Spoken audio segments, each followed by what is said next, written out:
Babike eh. Ito yung papuntang Alphaland, Gob, di ba po? Yes. Ito ako I bike this all the way with Ari. All the way to Alphaland. Ito binabike na. So, paano pupunta ng Alphaland ngayon? May No? Ikot-ikot. Ikot sa Biskaya. Palang Biskaya dito bro. Dahil sa sunod-sunod na hagupit ng Bagyong Luis at Maymay na pinalakas pa ng habagat, malawak ang pinsalang naitala sa mga infrastruktura at proyekto ng Department of Public Works and Highways o DPWH sa Cordillera. Dahil dito sa direktiba ni Pangulong Ferdinand Marcos Jr., personal na natungo sa Baguio City at Benguet si DPWH Secretary Vince Dizon kahapon ika-21 ng Agosto upang inspeksyonin ang mga pangunahing lugar na naapektuhan. Unang nagtungo si Dizon sa tanggapan ng DPWH Cordillera kung saan nagsagawa ng espesyal na pagpupulong kasama ang Regional Development Council, mga lokal na pamahalaan at iba pang ahensya ng gobyerno upang talakayin ang lawak ng pinsala sa mga infrastruktura at ang mga posibleng solusyon. Ayon kay Dizon, umaabot na sa humigit kumulang 3 bilyong piso ang kabuuang naitalang pinsala sa Cordillera at maaari pa itong tumaas habang nagpapatuloy ang sama ng panahon at pagsusuri sa mga naapektuhang lugar.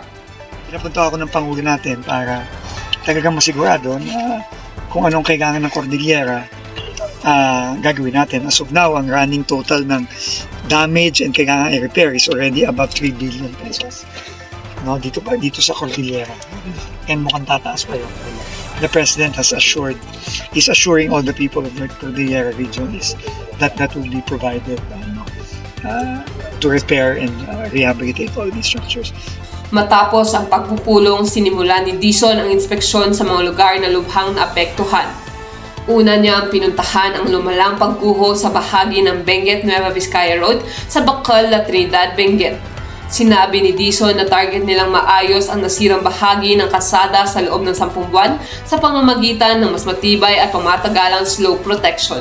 Mayroon pang natitirang isang lane sa dito, kaya lang itong nakaraang habagat sa Maymay, ito na, bumigay na rin yung So, na-derail tayo dito, medyo madidelay tayo, pero inassure ako nung ating district engineer, yung bago nating district engineer, tsaka si RD na kaya itong matapos in 10 months.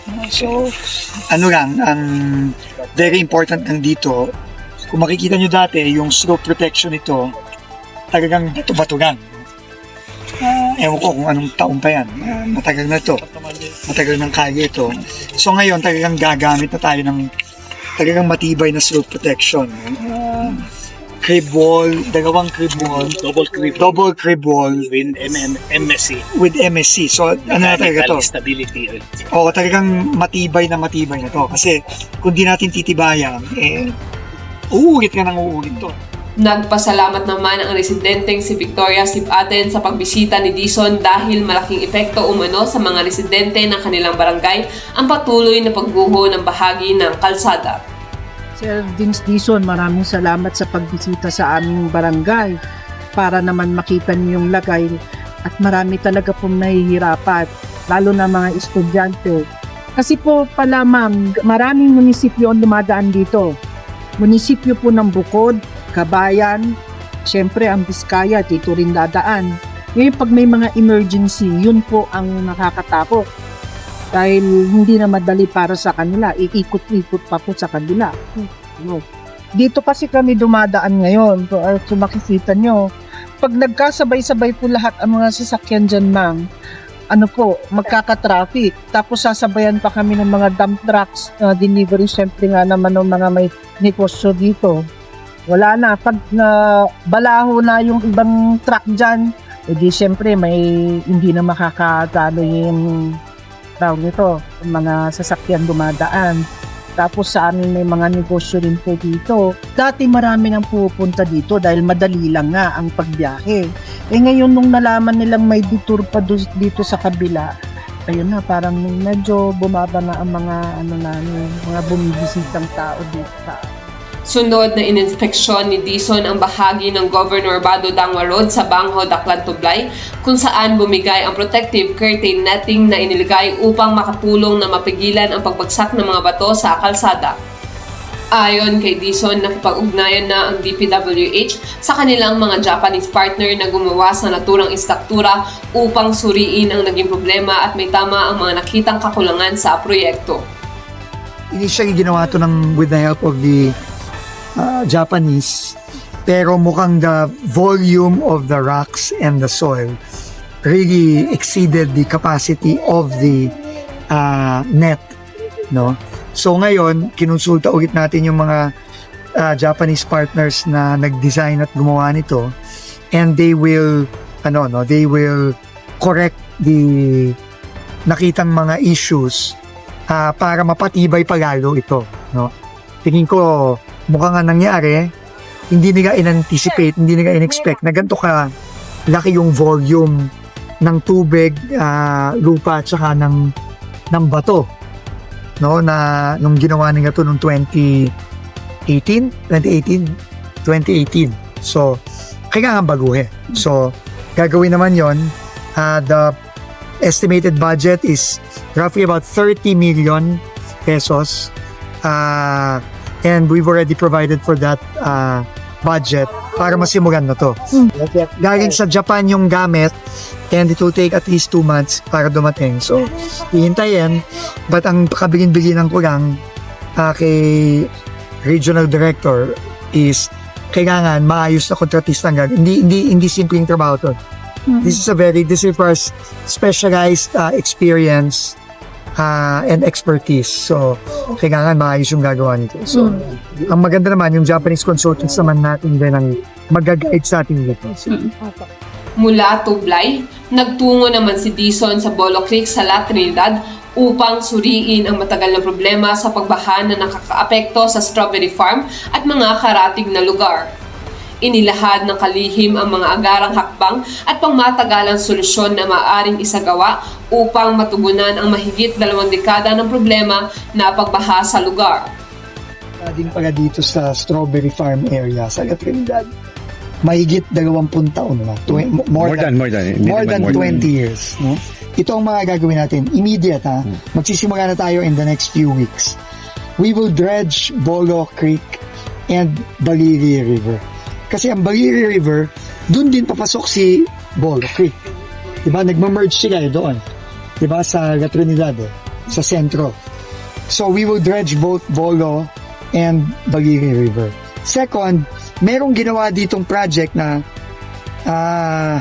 aalamin ko pa kung ano talaga ang rason kung bakit ginawa yung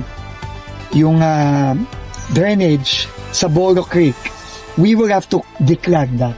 Kasi it is possible na silt na rin o napasukan na rin ng putik o sediments yung HDP, yung drainage, no? So papalinis natin yun. Third, magpapadala tayo ng mobile pumps dito starting September. No, pag dumating yung mga mobile pumps natin sa DPWH, magpapadala tayo dito. And fourth, gagawa tayo ng floodgates dito. Ito nakikita nyo. Kailangan magagawin tayo ng floodgate. Ibig sabihin, kapag napuno na, magsasara siya, pero kapag hindi puno, o-open siya. No? Kasi ayaw nating, ang iiwasan natin yung pag-backflow ng tubig from Bolo Creek into the strawberry fields, strawberry farm. No? Long term, meron tayong 2 kailangan gawin. Number 1, kailangan gumawa tayo ng bagong malaking drainage sa Strawberry Road papunta ng Baliri River. No? Kasi doon naman, sa banda doon. And second, merong 5 identified ng DPWH Central na detention basins kung saan pag-iimbak natin yung tubig nila. So bago siya pumasok ng Bolo Creek and Baliri River, magsistay muna siya doon. Doon sa mga gagawa tayo ng detention ponds, kamukha nung gagawin din ni Mayor Benji sa Baguio. No? So para doon muna ang tubig, and kapag kakailanganin na ng tubig, pagka wala ng ulan, magagamit din yun ng mga farmers natin dito sa strawberry farms. Nagpasalamat naman si La Trinidad Mayor Roderick Awingan sa pagbisita ng kalihim dahil personal itong nakita ang sitwasyon sa strawberry farm. Umaasa ang alkalde na magkakaroon na ng konkreto at pangmatagalang solusyon sa problema sa pagbaha sa munisipyo. Yeah, so again, nagpapasalamat tayo sa pagbisita ni DPWH Secretary Vince Dizon. At least narinig, nakita yung problema ng ating bayan, problema ng perennial at long-term flooding dito. At sana nga makakuha talaga tayo ng konkreto at talagang pangmatagalang solusyon para at least yung constituents naman natin dito ay talagang makita na talagang ito ay talaga yung solusyon ang nakita natin. Of course, alam naman natin pag hindi binabaha yung farmers natin, syempre hindi na maapektuhan yung kanilang kita, and at the same time lalago yung kanilang pagsasaka. At the same time, alam naman natin that the strawberry farm, ito po yung #1 tourism attraction sa probinsya ng Benguet. At siguro maraming makikinabang dito, lalo na yung mga tourism stakeholders din natin. Sir, tutulong din ba kayo para makumbinsi ang BSU? Yeah, of course. Yun naman talagang ginagawa natin. Talagang pagproblema ng ating bayan, talagang dapat magtulungan at talagang ipupursige natin na kung kailangan na talagang mag-intervene ng LGU para makausap ang BSU, and so be it, gagawin po natin. Bilang huling bahagi ng kanyang inspeksyon, nagtungo si Dizon sa lugar na pinangyarihan ng landslide sa Puruktugi, Sadsurong, Baguio City, kung saan 10 magkakamag-anak ang nasawi noong ika-9 ng Agosto. Sinabi ni Baguio City Mayor Benjamin Magalong na ipinaliwanag niya kay Dizon ang agarang pangangailangang maprotektahan ang mga residenteng nakatira sa paligid ng apektadong lugar. Aniya, kinilala naman ng kalihim ang bigat at agarang pangangailangan ng sitwasyon, gayon din ang pangangailangang maglaan ng pondo at iba pang kinakailangang suporta para sa magiging hakbang sa lugar. Alam mo, isa sa mga pinaka-challenging kasi yung pondo at yung immediate response. Katulad yung nangyari rito sa Sadsurong, kung manggagaling yung pondo sa local government, maghanap pa kami. Tapos, alam mo naman na last year pa natin na budget yung pondo natin. And kung magre-request tayo, napakahirap. No? Kaya yung pagdating ni Sec Vince kagad, nakita niya kagad yung situation, we brief him na importante na maprotektahan kagad yung community because we have a large community rito. Outright, sabi niya, we have to do something about it and we have to spend something. Mayor? So, ito ngayon pag-uusapan, we have to wait for the report of MGB para malaman natin kung anong solution ang gagawin dyan.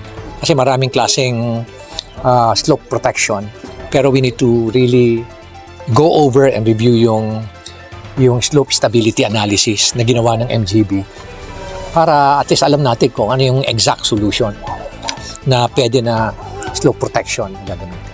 Nagpasalamat din si Benguet Governor Melchor Diclas sa pagbisita ni Dizon, lalo na't malawak ang naging epekto ng mga bagyo at habagat sa probinsya. So, malaking pasalamat tayo kay Secretary Dizon. Of course, administrasyon ni Bongbong Marcos. At least nabibisita tayo dito sa lugar natin. So, malaking pasalamat natin. At least makikita nila yung situation natin. Pagka nakita nila, siyempre alam nila kung anong maitutulong dito sa probinsya natin. So, usually, nakita natin yung mga national road, provincial road sa mga crop damages, kaya kailangan mag-declare ng state of calamity para isang reason nun is to use our 30% quick response fund, and of course para makahingi tayo ng tulong sa national government. Gaano po ba ka-affected po itong ating probinsya nitong habagat natin, sir? So malaki talaga yung damages, hindi lang sa national roads. Lahat ng national roads natin dito sa probinsya apektado. And of course, yung mga provincial roads, almost all, may na-isolate na mga tao doon.